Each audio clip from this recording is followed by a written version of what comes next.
지난밤 이른바 오물풍선 도발을 재개한 북한이 오늘 새벽부터 철거됐던 대남 확성기를 재설치하고 있는 것으로 확인됐습니다. 대북 확성기 설치를 끝낸 우리 군은 오늘은 가동하지 않기로 했습니다. 대한의사협회가 18일 집단 휴진을 예고하자 정부가 개원이들에게 진료 명령을 내리기로 했습니다. 동네 병의원들의 참여 여부가 불투명한 가운데 의협은 투쟁 참여를 독려하고 있습니다. 국회 사무처가 잠시 뒤인 오후 8시부터 본회의를 열기로 했습니다. 민주당이 11개 상임위원장을 단독 선출할 가능성이 높은 가운데 충청권에서는 어기구 의원만이 유일하게 명단에 포함됐습니다. 성심당 고객을 유치하기 위해 대전 중앙로 인근 상가들이 동반 할인 행사를 시작한 지 한 달이 됐습니다. 행사가 효과를 거두면서 주변 상가 이용객과 행사 참여 상점도 늘고 있습니다.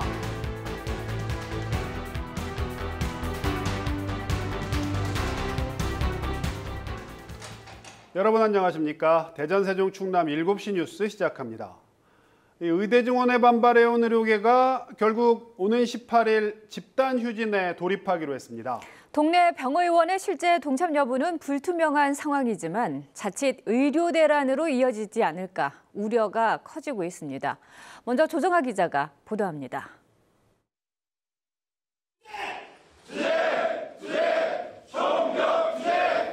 대한의사협회가 결국 총파업 카드를 꺼내들고 오는 18일 집단 휴진을 선언했습니다. 개원이와 봉직이, 서울대의대 교수까지 전면 휴진하고 같은 날 대규모 집회에 나설 예정입니다. 더 이상의 인내를 중단하고 작금의 의료농단을 전 의료계의 비상사태로 선포하며 의협 전 회원 11만여 명 가운데 73.5%가 넘는 5만여 명이 집단행동 동참 의사를 표명한 상황.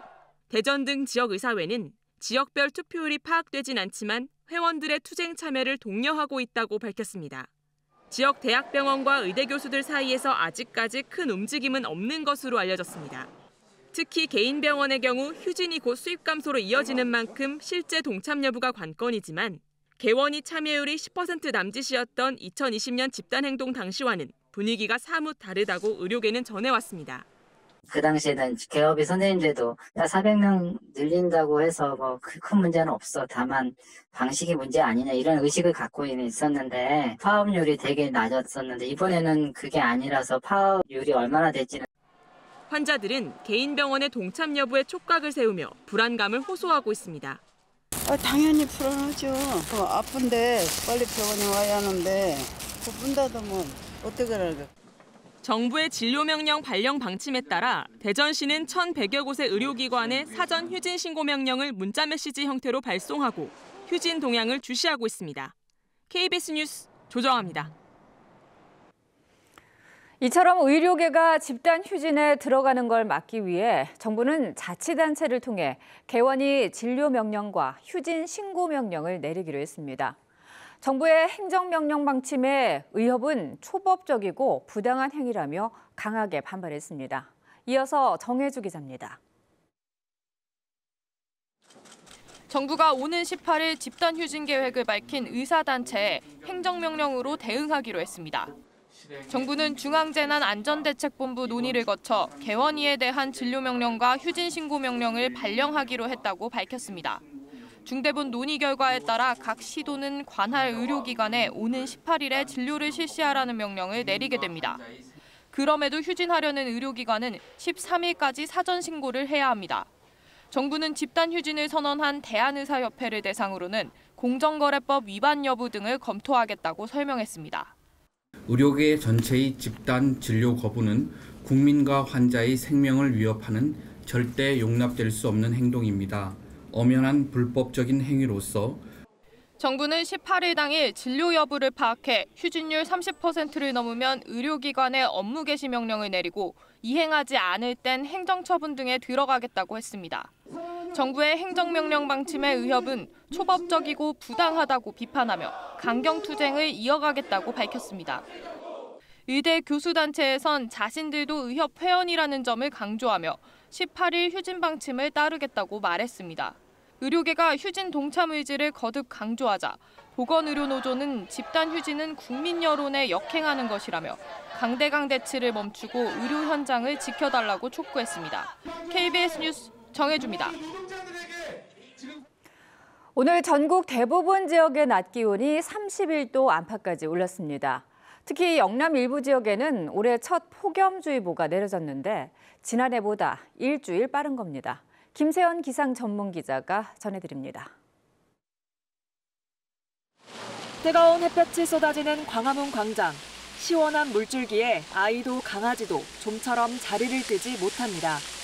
좀만 걸어도 막 땀이 나가지고 되게 힘든 것 같아요. 강아지도 엄청 더워하는 것 같아요. 가족 나들이 왔는데 6월 초 날씨인데 한여름 날씨처럼 너무 많이 더운 것 같아요. 오늘 낮 최고 기온은 서울 31.1도, 경북 경주는 34.3도, 대구는 33.4도까지 올랐습니다. 체감온도도 전국 대부분 지역에서 31도 안팎을 기록했습니다. 대구와 울산 등 영남 일부 지역에는 올 들어 첫 폭염주의보가 내려졌습니다. 지난해보다 일주일 빠른 겁니다. 폭염주의보는 일최고 체감온도가 33도 이상인 상태가 이틀 넘게 이어질 것으로 예상될 때 발효됩니다. 하늘이 맑은 상태에서 햇볕이 강해 기온이 상승하였고 여기에 고온의 남서풍이 유입되어 매우 더웠습니다. 특히 대구와 경북 지역은 지형 효과까지 더해지면서 폭염특보가 발표되었습니다. 한여름 같은 더위는 이번 주 내내 이어질 전망입니다. 낮 기온이 서울은 33도, 대구는 34도까지 오르는 등 영남을 중심으로 33도를 넘겠습니다. 폭염특보가 내려지면 온열 질환에 걸리지 않게 물을 자주 마시고 야외 활동을 자제해야 합니다. 올해 온열 질환자는 어제까지 72명으로 지난해보다 18명 늘었습니다. KBS 뉴스 김세연입니다. 대북전단과 오물풍선, 또 대북 확성기 방송으로 이어지던 남북의 강대강 대치가 새로운 국면으로 접어들었습니다. 우리 군이 북한의 추가 도발이 없는 한 오늘 대북 확성기 방송을 하지 않기로 했습니다. 보도에 김덕훈 기자입니다. 군이 오늘 대북 확성기 방송을 하지 않기로 결정했습니다. 합동참모본부는 대북 확성기 방송은 현재까지 실시하지 않았고 오늘은 계획이 없다고 밝혔습니다. 하루 전 오물풍선 도발에 대한 대응 조치로 대북 확성기를 2시간 방송한 이후 하루 만에 해당 조치를 유보한 겁니다. 이는 전략적 작전적 상황에 따라 융통성 있게 확성기 방송을 하겠다는 합참의 기존 입장에 따른 조치입니다. 다만 군은 북한이 비열한 행위를 할 경우 즉시 방송할 준비가 돼 있다고 단서를 달았습니다. 현재 북한의 대남 비난과 도발 징후 수위가 예상보다 강하지 않다고 평가한 데 따른 조치로 풀이됩니다. 북한은 지난밤 이른바 오물풍선 도발을 다시 재개해 풍선 310개를 살포했습니다. 이 가운데 수십 개가 군사분계선 남측에 떨어졌습니다. 주로 서울, 인천, 경기 등 수도권에서 발견됐는데 재산 피해는 없었습니다. 오물풍선 가운데 상당수는 서풍 계열의 바람을 타고 북한 땅에 떨어진 것으로 파악됩니다. KBS 뉴스 김덕훈입니다. 국외 출장에 과도한 관광 일정을 포함하거나 출장 보고서 작성을 여행사에 맡기고 예산 처리를 하는 등 일부 지방의원들의 외유성 출장 백대가 적발됐습니다. 이 같은 행태를 뿌리 뽑기 위해 국민권익위원회가 전국 모든 지방의회 국외 출장 전수조사에 나섭니다. 김영은 기자입니다. 지난해 한 지방의회는 프랑스 출장 일정에 업무와 상관없는 베르사유 궁전 입장권 44만 원을 시의회 예산으로 예매했습니다. 하지만 출장이 취소되자 예매 금액 전액은 취소 수수료로 날렸습니다. 또 다른 지방의회는 수의계약 가능 금액의 2배인 4천여만 원의 여행사와 출장 계약을 맺었고 이후 취소되자 위약금 2,800만 원을 세금으로 물어줬습니다. 출장 결과 보고서를 여행사에 작성시키고 비용 480만 원을 시의회 예산으로 낸 지방의원들도 있었습니다. 최근 국민권익위가 신고 내용을 바탕으로 지방의회 7곳을 선별해 국외 출장 실태를 들여다본 결과입니다. 권익위는 이 같은 사례가 만연해 있을 것으로 보고 오는 9월까지 전국 243개 지방의회를 전수조사하기로 했습니다. 이유성과 관광성이라는 논란이 계속 있어왔고 출장 관련 예산이나 출장 결과 관리도 부실하게 이루어진 부분이 있습니다. 점검 결과 위법 행위는 엄정 조치하고 세금 낭비가 반복되지 않도록 재발 방지 대책도 마련할 계획입니다. 권익위는 이와 함께 전국 20개 지방의회를 대상으로 수의계약 실태 현황과 관용차 사적 유용 등 이해충돌 방지법 점검도 마무리할 예정입니다. KBS 뉴스 김영은입니다. 현직 음대 교수들이 입시생들에게 고액의 불법 과외를 하고 대입평가에서 높은 점수를 줬다는 의혹이 지난해 불거졌었죠. 이 의혹을 수사해온 경찰이 현직 음대 교수 5명을 입시 비리 혐의로 검찰에 넘겼습니다. 보도에 이희영 기자입니다. 경찰이 음대 입시 비리 혐의로 서울대 등을 압수수색한 건 지난해 12월. 압수수색 혹시 여기 1년 넘는 수사 끝에 현직 음대 교수 5명의 입시 비리 혐의가 드러났습니다. 서울의 한 음대 입시 채점표입니다. 채점자는 A 교수, 가장 고득점을 한 2 지원자는 이 교수에게 고액 과외를 받은 학생들이었습니다. 입시 비리를 막기 위해 심사 당시 지원자의 인적 사항은 알 수 없지만 연습곡과 발성으로 자신의 학생을 가려내 높은 점수를 준 겁니다. A 교수 등은 이런 방식으로 서울대와 숙명여대, 경희대 등 모두 4개 대학에서 입시 비리를 저지른 혐의를 받고 있습니다. 한 교수는 자신이 가르친 학생이 실제로 서울대 음대에 합격하자 부모로부터 고가의 가방 등을 받은 혐의로 구속됐습니다. 이들은 예술고등학교 강사 출신 브로커 B씨의 소개로 학생들을 불법으로 가르치고 회당 최대 70만 원을 챙긴 혐의를 받고 있습니다. 현행학원법은 현직 교수의 과외 교습을 금지하고 있습니다. 이 같은 혐의는 음대 입시 비리 첩보를 입수한 경찰이 전국 주요 33개 대학 성악과를 전수조사해 밝혀졌습니다. 사실 드러나기 어렵습니다. 시스템적으로 바뀌지가 않으면 언제든지 마음만 먹으면 부정을 할 수 있는 것이 예체능 분야입니다. 네. 일부 학부모들은 자신의 자녀가 불이익을 받을 것을 우려해 금품 제공을 부인하기도 했습니다. 경찰은 이번 수사 결과를 교육부와 대학 등에 통보하고 입시제도 개선 필요성도 전달할 계획입니다. KBS 뉴스 이희연입니다. 수백억 원어치의 기름을 구매하면서 다른 곳보다 더 비싸게 사고 그나마 산 기름도 다 못 받았다면 이해가 되십니까? 이 한국도로공사가 직영하는 주유소 2곳의 이야기입니다. 결국 도로공사 감사실이 담당 직원들을 징계했는데 손실액이 무려 43억 원에 달합니다. 이혜린 기자가 보도합니다. 한국도로공사의 감사보고서입니다. 유류 매입은 매입 단가 비교를 통해 최저가로 구매하도록 돼 있지만 석유공사 단가 대비 리터당 평균 30원 높게 샀다고 지적하고 있습니다. 문제가 된 곳은 경기와 충북 지역 직영주유소 2곳.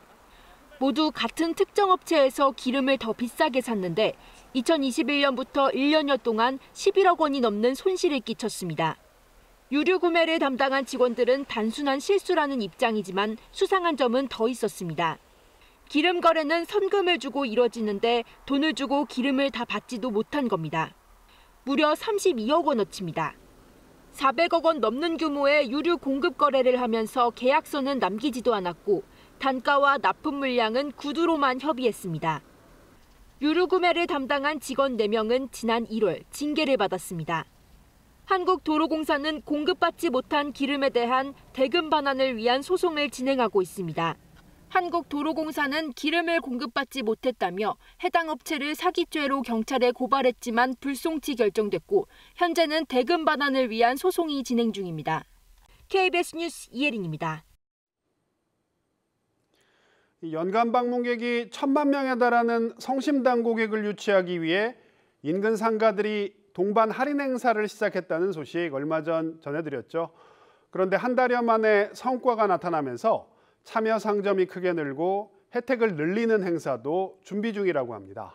박병준 기자가 전하겠습니다. 빵집에 들어가려는 인파가 3겹, 4겹 줄을 이루고 끝없이 이어집니다. 줄 옆으로 주변 상점을 소개하는 팻말이 세워져 있습니다. 성심당 영수증을 가져오면 10에서 20% 금액을 할인해주겠다는 주변 업소의 광고입니다. 성심당 방문객을 잡기 위해 지역 상인회가 이 동반 할인 행사를 시범 운영한 지 약 한 달. 아직 눈에 띄게 매출이 늘진 않았지만 이용객은 조금씩 늘고 있습니다. 어서 오세요. 보고 왔는데요.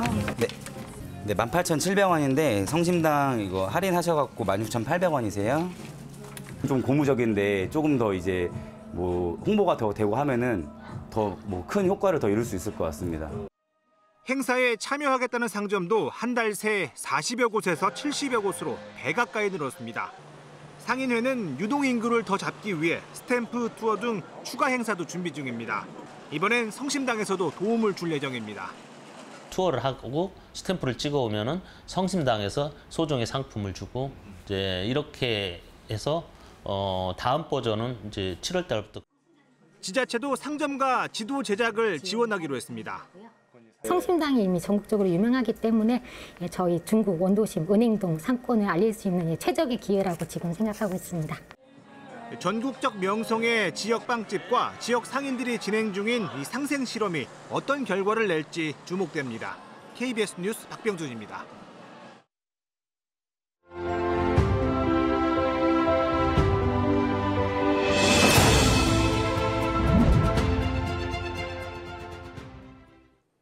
이 지역이 마주한 소멸위기 상황을 돌아보고 해법을 고민하는 연중기획 순서.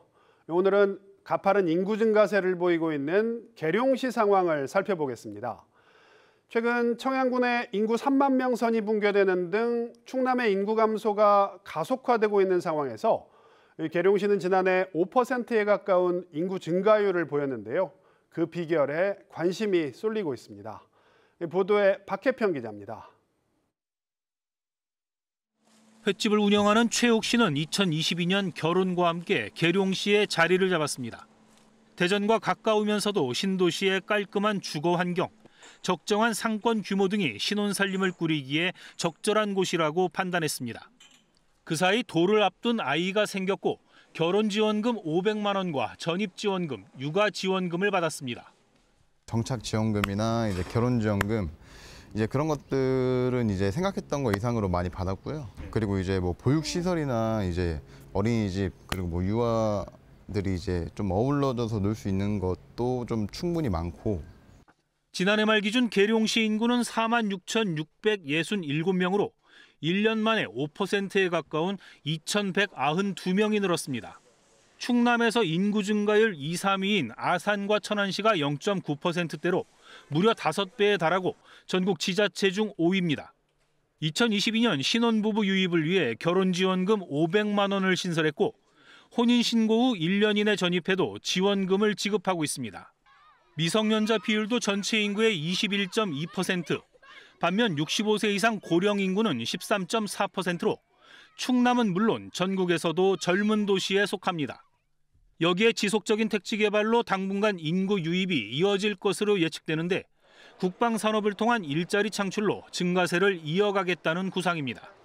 저희 계룡시는 이런 정주 여건도 중요하지만 일자리가 중요하다 이렇게 생각해서 국방 관련 공공기관, 예를 들면 한국국방연구원 분원이라든지 그다음에 성남에 있는 전직교육원.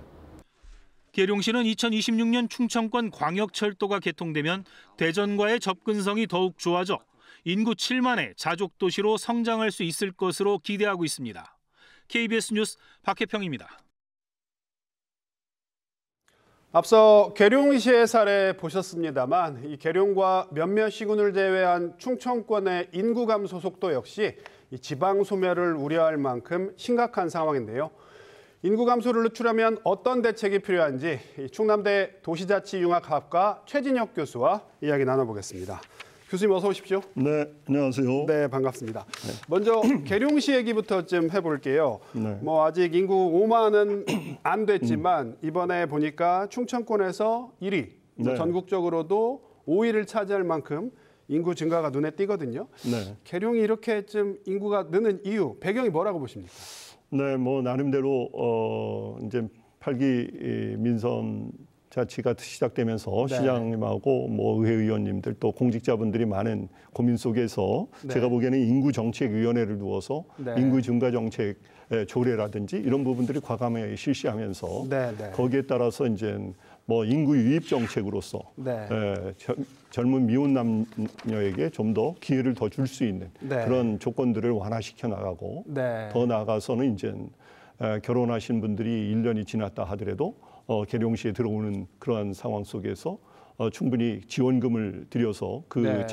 정착할 수 있는 그러한 인구 유입 정책이 효과를 본 것이 아니겠는가. 네. 거기에다가 이제 나름대로 이제 국방 관련된 도시이기 때문에 네. 그쪽에서 젊은이들이 이제 연구소라든지 아니면 그 국방 산업에 관련된 이런 일자리들을 이제는 앞으로 만들어 나갈 수 있다고 한다면은 네, 네. 앞으로 상당히 유인책이 더 될 수 있지 않을까. 앞으로도 정말 뭐 밝다. 그런 부분에서 이제 시장님이나 뭐 관련 공무원 선생님들 또 의원님들이 네. 많은 노력을 경주할 것이라고 생각이 듭니다. 네. 그래서 앞으로 그 지역에 맞는 특화된 계룡시에만에 할 수 있는 그런 부분들을 네. 좀 더 발전시켜서 네, 젊은이들이 오고 싶어하는 그러한 도시, 네. 뭐 정말 우리가 행복한 뭐 계룡시, 뭐 이런 얘기들을 많이 얘기를 하고 있습니다만은 네, 네. 그런 취지에 맞게끔 우리 네. 젊은이들이 모여들 수 있는 그런 도시로서 많이 성장했으면 하는 그런 네. 바람이고 또 그런 쪽에서 지금 많은 정책들을 내놓고 있지 않는가. 네. 거기에다가 이제 광역 교통권이라든지 이런 뭐라 그럴까요? 인프라가. 국도 4호선까지도 연결돼서 이제 교통 인프라가 어느 정도 갖춰지면은 접근성이 상당히 많이 좋아질 것이니까 네. 그런 면에서도 계룡시가 앞으로 전망이 밝지 않을까. 네. 뭐 그런 생각은 해봅니다. 계룡시의 어떤 정책의 효과를 봤다고 말씀하셨는데 그렇다면 지금 계룡시가 시행하고 있는 정책 중에 뭐 충청권 다른 시도가 뭐 벤치마킹이라고 해야 할까요? 좀 보고 배울 만한 점은 뭐가 있을까요? 어떻게 보십니까? 네, 뭐 근본적으로 각 자치단체마다 시민의 어떤 삶의 질을 제고하기 위해서 여러 가지 정책들을 내놓겠죠. 네. 뭐 최근에 여러 가지 어려운 현실에 있어서 인구가 자꾸 감소하고 또 네, 네. 수도권으로 많이 또 빠져나가는 이런 상황 속에서 그 지역의 청년 인구들을 확보한다는 것은 참 쉽지 않은 부분일 그렇죠. 겁니다. 그래서 이제 그런 부분에 대해서 시민의 청년들의 삶의 질을 높일 수 있는 그런 정책들을 만들어내야 될 거고요. 네, 네. 그런 측면에서 계룡시가 조금 전에 얘기했듯이 인구 증가 정책으로서 네. 뭔가 미혼 남녀들에게 뭔가 기회를 더 줄 수 있는 그러한 정책들이라든지 아니면은 결혼이 하고 나서 1년 내 신고를 한다고 한다면 거기에서 또 상당히 지원금을 받아서 정착을 할 수 있는데 도움을 받는다든지 네, 뭐 네. 이런 정책이 사실은 뭐 꼭 뭐 모든 자치단체가 한다라는 얘기보다도 그런 부분들을 감안해서 각 지역에 맞게끔 네. 유인책을 좀 특수한 여건에 따라서 차별적으로 이렇게 대응할 수 있다고 한다면은 매우 의미가 있지 않을까 이렇게 생각을 합니다. 네. 그러니까 뭐 농촌 지역은 농촌 지역일수록 거기에 맞는 청년들의 어떤 뭔가 인프라를 좀 더 강화시켜서 그들이 정착할 수 있는 그러한 조건들이 무엇인가를 네. 자치단체별로 좀 깊이 생각해서 그런 유인책을 거기에서 네. 정책화시킨다고 한다면은 네. 젊은이들이 많이 또 들어올 수 있지 않을까. 네. 하는 그런 생각을 가져봅니다. 뭐 지역 실정에 맞게끔 네, 정책이 좀 그렇습니다. 변화가 될 것 같은데 네. 자 평소에 교수님께서 네. 인구 정책은 곧 청년 정책이다. 청년 정책이 우선시 돼야 된다. 이런 의견 많이 피력하신 걸로 알고 있거든요. 네, 그렇습니다. 예, 기존 청년 정책의 한계라 그럴까요? 좀 문제점이 있다면 어떤 걸 꼽아주시겠어요? 저희가 네, 그동안에 뭐 수없이 많이 정부에서 청년들을 위해서 정책들을 내놓았습니다만은 제가 보기에는 좀 부분적인 부분이 있지 않을까. 네. 물론 부분적으로 접근할 수밖에 없었던 초기의 그러한 사정에서 이제는 좀 더 경험도 있으니까요. 거기에 따라서 소중한 경험이 우리가 얻었고 또 값진 교훈을 얻었으니까 네. 거기에 따라서 이제 종합적인 접근이라고 할까. 네. 이런 측면에서 생각을 해봐야 되겠다. 그래서 청년들의 고민이 무엇인가. 그들이 나서 정말 이 세상에서 자기 역할을 할 수 있는 그러한 상황 속에서 제가 볼 때 가장 먼저 부딪히는 문제가 교육이라고 생각을 합니다. 네. 그래서 교육 문제를 그들이 가지고 있는 역량을 제대로 발휘할 수 있는 교육 정책 속에서 일자리가 연결되어질 수 있도록 하는 그런 부분들이 만들어져야 될 것이라고 생각을 하고요. 그 다음에 이제 더 중요한 것이 이제 우리가 앞으로 이제 미래 사회의 가정을 이끌어 나갈 수 있을 때 어떤 꿈을 가지고 가야 될 부분인데 거기서 부딪히는 문제들이 우리가 기성사에서 만들어오는 여러 가지 부동산 문제라든지 여러 가지 사회 정주 여건에서의 어려운 부분들이 많이 있다라는 겁니다. 그러니까 그런 부분들에 대해서 청년들의 눈높이에 맞춰서 좀 더 정책들을 정부 정책들이 만들어지고 거기에 따라서 지방 정부가 또 협력해서 논의를 해나갈 때 뭔가 해법이 있지 않을까. 그래서 저는 이제 국회의원과 지방의회 의원들이 그 역할을 해줘야 된다. 너무나 이제 국정에서 논의하는 국회의원들과 지방의회 의원들이 격리된 채 일을 한다고 한다면은 상당히 어려운 부분이 아닌가. 그래서 그런 부분에 대해서도 우리가 국정을 논의하는 국회의원과 지방 의정 활동을 하는 의원들의 협력 속에서 이러한 청년 문제가 제대로 잘 뿌리 내렸으면 좋겠다 하는 생각을 갖겠습니다. 네, 알겠습니다. 오늘 말씀 여기까지 듣겠습니다. 고맙습니다, 교수님. 고맙습니다.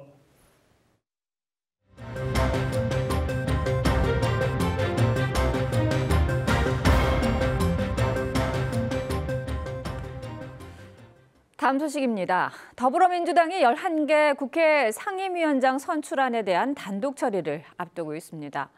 충청권에서는 당진을 지역구로 둔 어기구 의원만 유일하게 상임위원장 명단에 이름을 올렸는데요.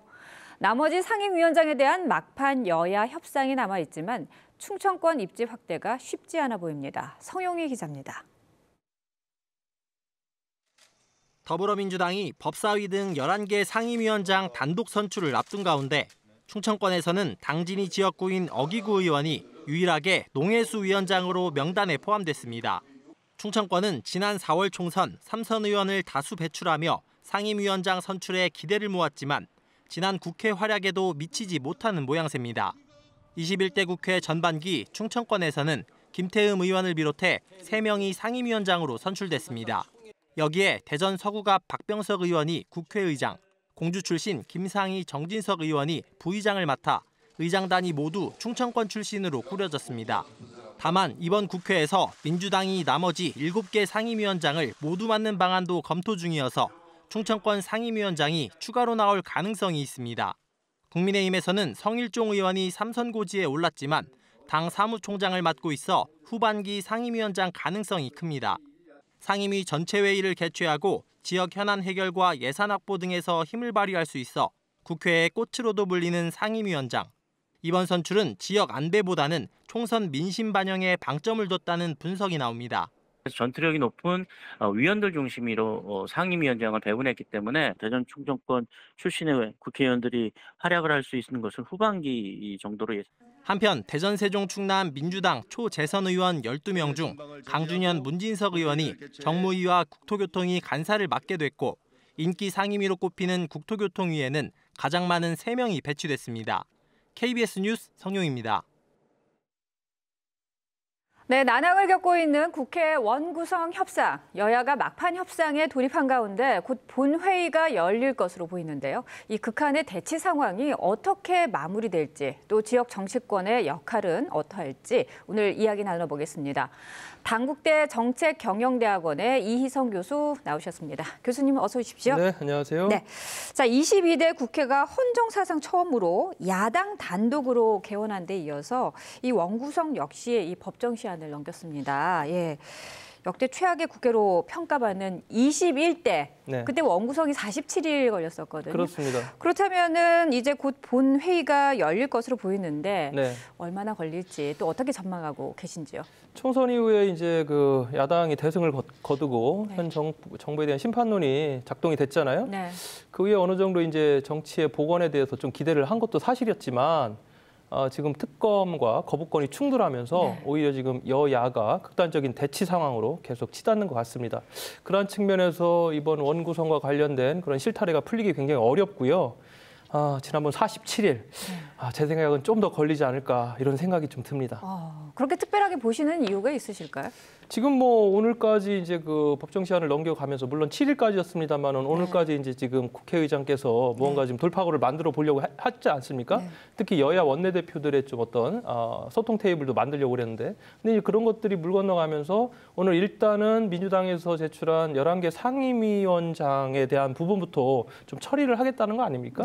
그럼 이제 남아있는 7개 상임위원장 자리에 대해서 국민의힘과의 어떤 협상 여지는 또 줄어들 수밖에 없고 그리고 여기 이제 11개 포함된 게 가장 중요한 상임위인 법사위, 운영위, 방통위가 좀 포함이 됐단 말이죠. 그렇다고 한다면은 아주 알짜배기 정말 중요한 상임위가 11개 상임위가 통과된 상태에서 나머지 7개 가지고 여야가 협상하는 건 더 어려울 수밖에 없는 그런 구도라고 생각이 됩니다.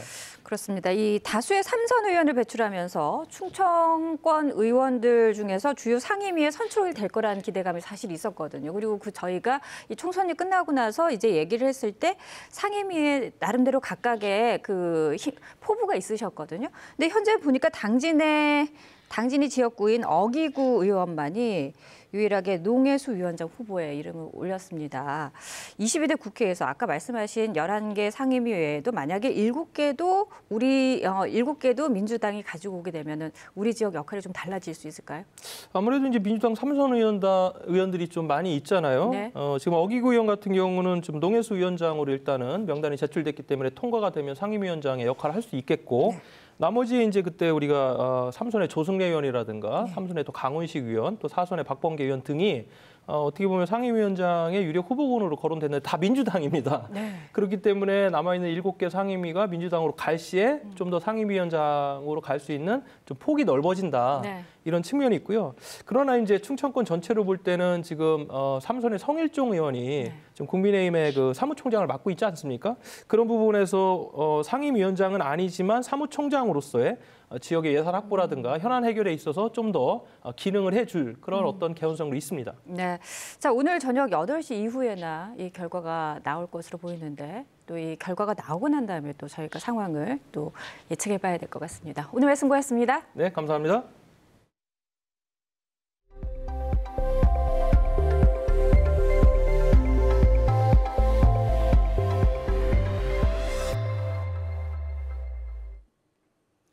이 금융당국이 불법 공매도를 기술적으로 막을 수 있는 전산 시스템을 내년 3월까지 구축하기로 했습니다. 공매도 재개 시점도 시스템 구축 뒤로 미뤄질 것으로 보입니다. 황경주 기자입니다. 주식을 빌리지도 않고 팔아 시세 차익을 얻는 불법 무차입 공매도. 이를 막기 위한 전산화는 크게 3단계로 운영됩니다. 먼저 우리 주식시장에서 공매도를 하려는 기관 투자자는 잔고 관리 시스템을 새롭게 만들어야 합니다. 주식 잔고를 실시간으로 전산 관리하고 잔고가 부족하면 빌려올 때까지 매도 주문이 걸리지 않는 방식입니다. 기관의 주문을 체결해주는 증권사도 적정한 거래인지 한 번 더 확인합니다. 거래소는 중앙 점검 시스템을 구축해 사후적으로 관리합니다. 금융당국은 이런 공매도 전산 시스템 전반을 내년 3월까지 구축하겠다고 밝혔습니다. 무차익 공매도에 대해서는 생겼을 경우에 내부적으로 기관 투자자 임직원의 제재를 할 수 있는 조치 근거까지도 내부 통제에 마련을 하도록 할 생각입니다. 이에 따라 지난해 11월부터 금지된 공매도의 재개 시점은 시스템 완비 이후로 밀릴 거로 보입니다. 정부는 최근 공매도 일부 재개 논란이 일자 전산 시스템 구축이 먼저라는 입장을 분명히 했습니다. 다만 악의적인 불법 공매도를 기술로 원천 차단하긴 힘든 만큼 공매도를 일부 허용해 시스템을 사전 점검할 필요가 있다는 의견도 나옵니다. 이러한 시스템을 가장 먼저 시도하는 국가이기 때문에 코스피 200만 대상으로 해서 시범 운영을 한번 해보는 것도 우리가 생각해 볼 수 있는 선택지가 된다고 봅니다. 금융당국은 기관 투자자를 대상으로 공매도 전산화 시스템 가이드라인을 이달 안에 배포하고 조만간 제도 개선 최종안을 발표할 방침입니다. KBS 뉴스 황경주입니다. 이 우크라이나 공군 전투기가 전쟁 발발 이후 처음으로 러시아 본토를 타격했다고 영국 매체가 보도했습니다. 우크라이나 군 당국은 러시아 최신의 전투기인 수호이 57을 처음으로 공격해 파손했다며 위성 사진을 공개하기도 했습니다. 박석호 기자입니다. 우크라이나 공군 전투기가 현지 시각 9일 러시아 서부의 군사 지휘 거점을 타격했다고 영국 스카이 뉴스가 보도했습니다. 우크라이나군 소식통은 자국 전투기가 러시아 본토에 포탄을 투하한 것은 개전 이후 처음이라고 전했습니다. 타격 지점은 우크라이나 국경에서 30여 킬로미터 떨어진 벨고로드 지역입니다. 우크라이나군은 지난주에도 미군이 지원한 하이마스 미사일로 벨고로드를 공격했습니다. 서방 국가들이 러시아 본토 공격에 자국이 지원한 무기 사용을 승인했기 때문입니다. L'autorisation que nous avons donnée pour que l'Ukraine puisse frapper ses agresseurs en défendant son territoire, les efforts importants consentis par nos pays pour armer, former, équiper l'armée ukrainienne. 다만 우크라이나 공군이 이번 공격에 사용한 전투기와 포탄의 종류는 확인되지 않았습니다. 미국 등 서방 국가들은 F-16 등을 지원할 준비를 하고 있지만 이들 전투기가 우크라이나에 도착했다는 발표는 아직 나오지 않았습니다. 한편 우크라이나군은 러시아군의 최신의 전투기인 수호이 57을 처음으로 공격해 파손시켰다며 위성 사진을 공개하기도 했습니다. 이 전투기가 있던 곳은 우크라이나 국경에서 약 590km 떨어진 아스트라한 비행장입니다.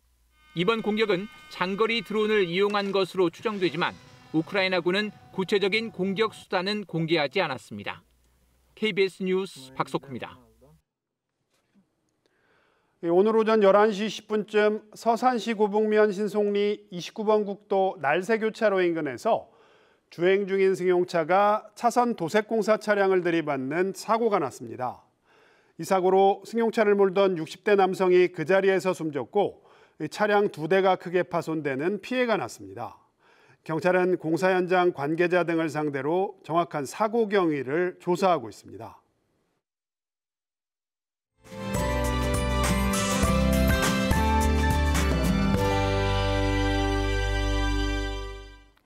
단오는 날인 오늘 한여름 더위가 기승을 부리고 있습니다. 따뜻한 서풍이 부는 데다 햇볕도 강해서 내일은 오늘보다 기온이 더 오르겠는데요. 내일 대전의 한낮 기온 32도 등 내륙을 중심으로 30도를 웃도는 곳이 많겠습니다. 내일 하늘도 맑겠습니다. 낮 동안 자외선 지수가 매우 높은 단계까지 오르겠고요. 오존 농도도 높겠습니다. 새벽부터 오전까지는 안개가 끼겠는데요. 특히 충남 서해안은 가시거리가 200m도 되지 않은 곳이 많겠고 충남 북부 서해안은 짙은 안개로 인해서 이슬비가 내리는 곳도 있어서 교통안전에 각별히 주의하셔야겠습니다.